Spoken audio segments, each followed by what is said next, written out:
Hey guys, welcome back to the channel. In today's video, I'll show you how to remove Meta AI from Facebook. Let's get started. Meta AI is a new feature added by Facebook that acts as a built-in assistant. But let's be honest, it's not for everyone. Many users find it annoying and want it gone. As of now, there's no official option to completely remove Meta AI from Facebook, but here are some temporary solutions that can help minimize or reset it.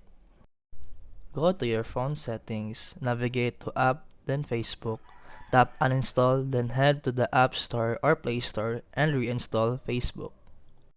Or try using Facebook Lite or access Facebook via your mobile browser. These versions usually don't have Meta AI for now. Meta AI is currently only available in select countries. If you're seeing it, your region likely supports it. If you're not yet affected, turning off auto updates for Facebook can delay the rollout. And that's it for today's video. If you found this helpful, please like and subscribe for more videos. See you in the next one.